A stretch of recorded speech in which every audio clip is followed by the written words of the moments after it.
I thought I was going to sort of convert my fellow Brits. To my astonishment, who read it were the Muslims. And people have come up to me sometimes and said, look, I've gone back to Islam because of your books.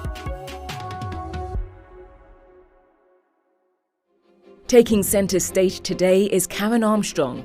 She is a decorated religious historian and best-selling author whose work has been translated into 45 languages.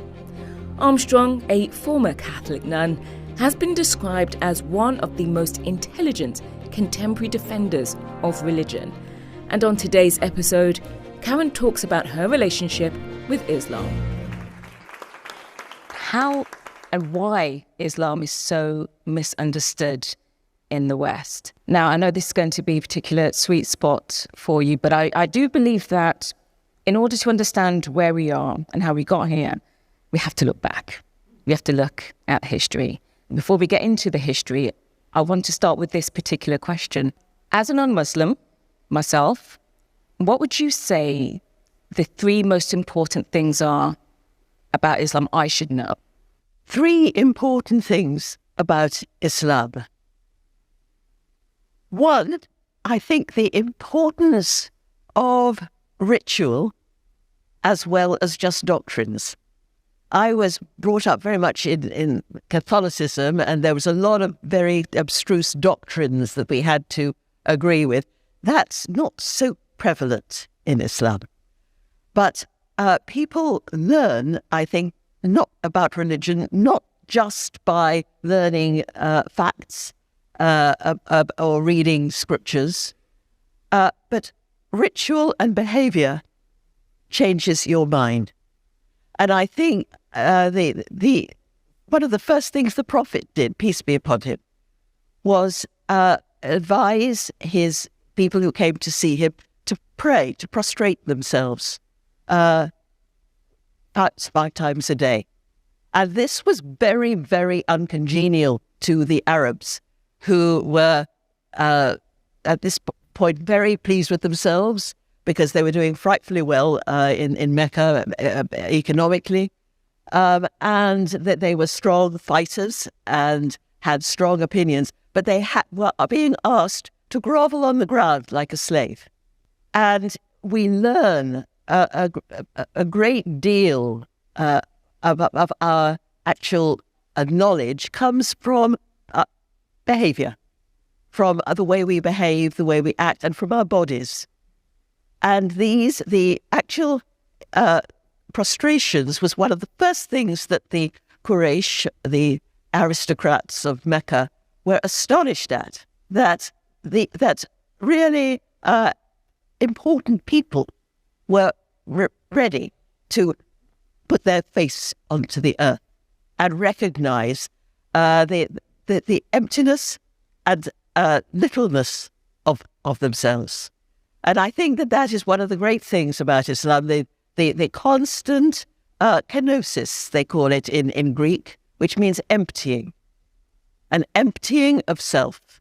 And we do learn that not just by doctrines or abstruse conversations, but from our bodies. And so I think that was one of the first things that drew me to Islam, plus the extraordinary beauty of the Quran itself. Now, I have no Arabic, and I discovered this, however, at the very, very beginning of my career as a historian of religion, when I was working on a television program in Israel-Palestine. And at first, the Israeli film company thought I was just a boring ex-nun. You're far from boring. We've had some really good chats before. But the Palestinians took me on. And I remember one night we were all a crowded, crammed car.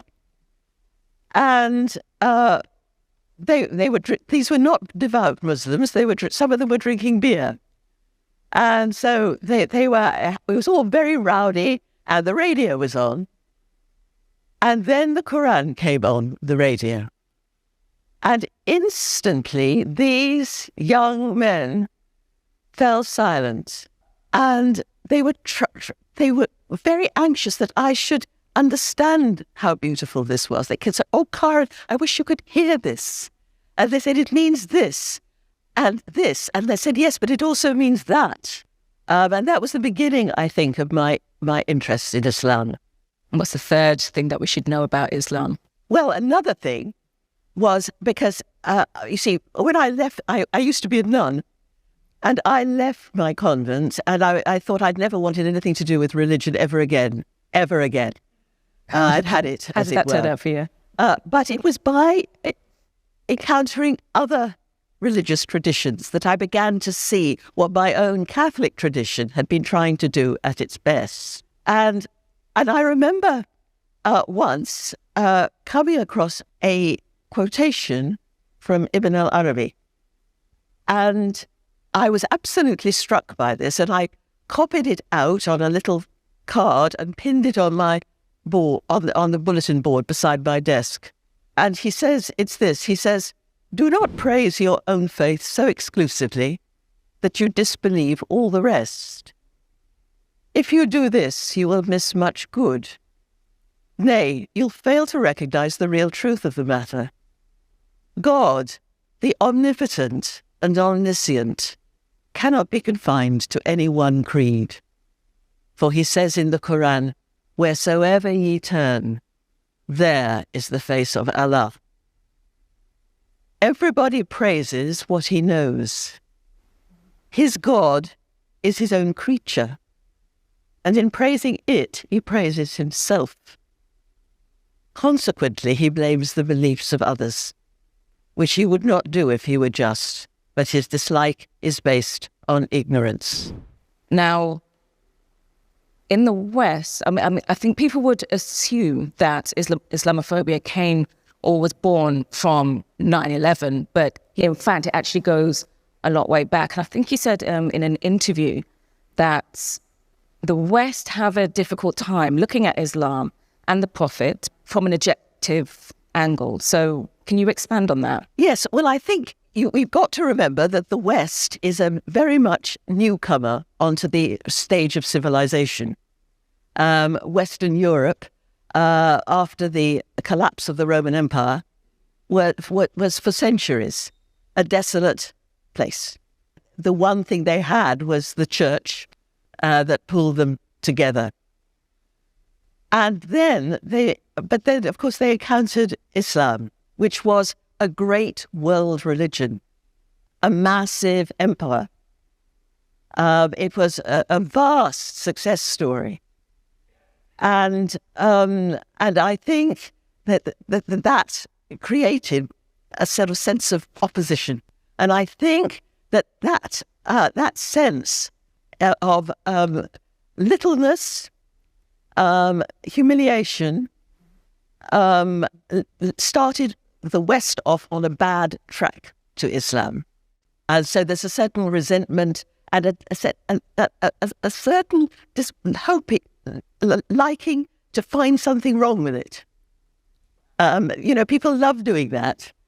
And that's one of the reasons why I started writing about Islam, for example, at the time of the Salman Rushdie crisis, for example.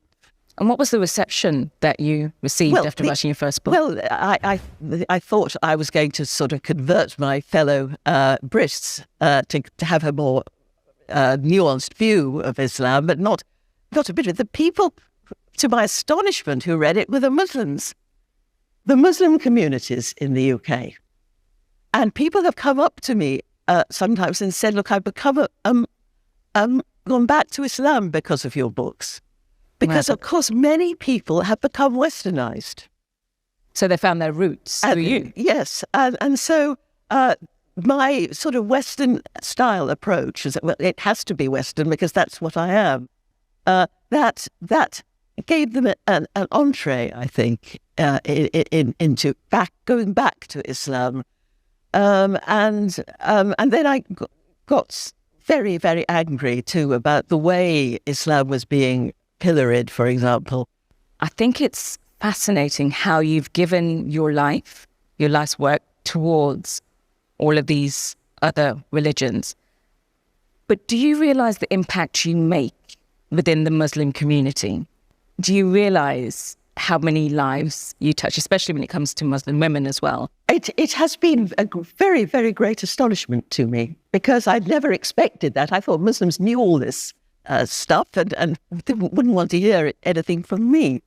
But I've been very touched and moved by the generosity of Muslims who don't think who don't seem to think I'm interfering and telling them about their religion, but a great openness and enthusiasm, and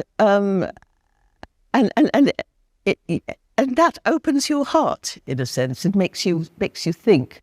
And also I get so distressed by the way Islam has been pilloried in the West. Now, you've written 3 books on Islam, one in particular about the history of Islam, but 2 of them is about the Prophet, peace be upon him.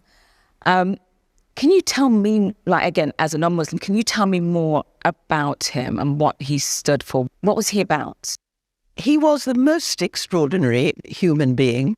He had the ability to open his mind away from the commercial expertise of Mecca in the 7th century, when business was all, and was able to go deeply into himself, into the unconscious mind, into the visionary world, was able to do that, and was able to do it without being pompous or messianic or treating himself as a savior, but getting right to the heart of religion.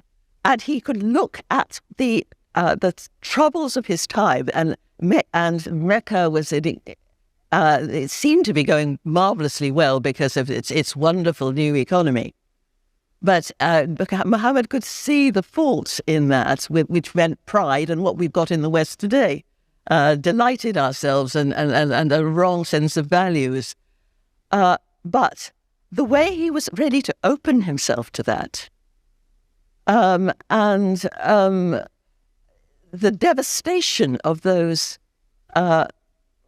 revelations. He wasn't just having a nice prayer and having a nice little warm glow and then telling other people about it. They were devastating attack that went down deeply into the self and turned everything upside down. But the first time he had a real revelation, he crawled on his hands and knees to his wife and said, "Cover me, cover me." And she was wonderful. She looked after and said, "This is all right. Go on." And that, I think, was what drew me to Islam, and what in so very, very often we in our religions it's about me and about my spirituality and my nice warm glow, or in my relationship with Jesus. But always with the Prophet, who was going out and looking at what was wrong in society, what was needed here and now when there was a problem, an economic problem, a political problem.